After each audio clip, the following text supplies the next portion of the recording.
News Now Morning Sprint is brought to you by Dr. Scott Ralph, orthodontist. It is 6:55. Let's get you ready for your Wednesday with the morning sprints. Kelsey Morgan is tracking power outages this morning caused by last night's intense summer storm. Mark Peterson says today's weather will be much more calm. But first to our Caroline Flynn live in Browns Edition. Yep, crews from Avista are still very busy at work this morning trying to clean up down power lines that fell when a major pine tree fell. It's all right behind me right now. You can see there's still about 4 or 5 crews here. They've been here all morning.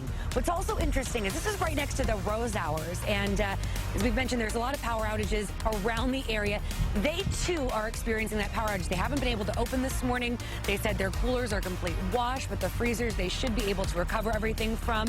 There is no word yet from Avista on when exactly the power is going to be restored in this area, when they'll completely have this cleaned up, but I can say that a good portion of the tree has been cleared. You can see they actually have been pulling that one power line up as we've been showing you for the last 20 seconds or so. Continue to stay with KXLY, of course, this morning as we will give you the latest on when you can expect to see your power back on. Well, the storm also knocked out power all across the inland northwest, and this morning thousands are still in the dark. Avista is reporting about 300 active outages right now, affecting power to about 6,000 people in eastern Washington and North Idaho. That number is actually down about 5,000 from earlier this morning, meaning crews are making quick progress. For those with inland power, the majority of customers who lost power have had it restored in the last few hours. Earlier this morning, Inland Power was reporting 1,200 people in the dark. Now, that number is just under 400. I would like to remind everyone to be safe if you come across a downed power line before crews get to it. They say you should always stay away from downed lines and never try to remove any trees or branches that may have fallen.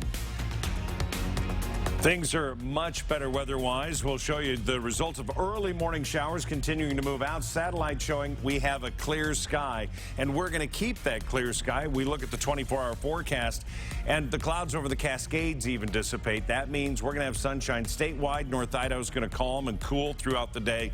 Our high today is going to be 80. We'll have more on that forecast coming up. Many of you got some incredible pictures of last night's storm. Check out some that have been shared with us in this gallery on KXLY.com. And then head to Facebook and send us any pictures that you took. We'd love to see them. A judge has decided the teenager who admitted opening fire inside Freeman High School, killing one of his classmates and injuring 3 others, will be tried as an adult. Judge Mike Price announced his ruling in court yesterday following a week-long hearing. Caleb Sharp will now face the possibility of life in prison if convicted.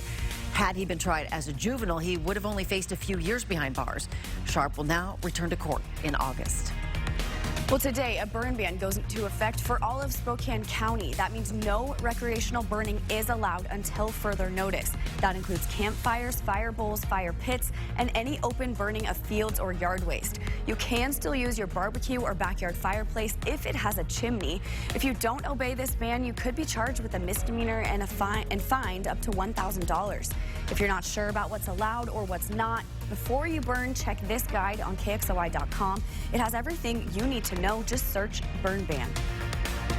Another live look now as special counsel Robert Mueller testifies before lawmakers on Capitol Hill. Mueller was sworn in around 5:30 this morning after weeks of negotiations over his appearance.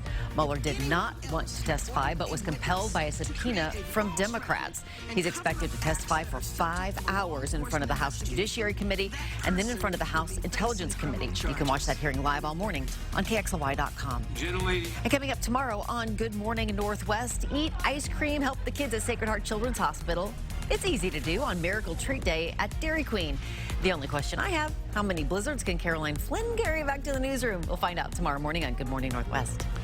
And we are going to have a beautiful summer weekend. After the storms last night and early this morning, we're going to have sunshine in 80, 85 Thursday. That's going to be the KXY reveal day with the Extreme team. We hope you join us for that.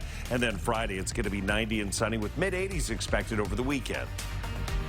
Thanks for watching this abbreviated Good Morning Northwest on KXLY4. Now, back to the Robert Mueller testimony.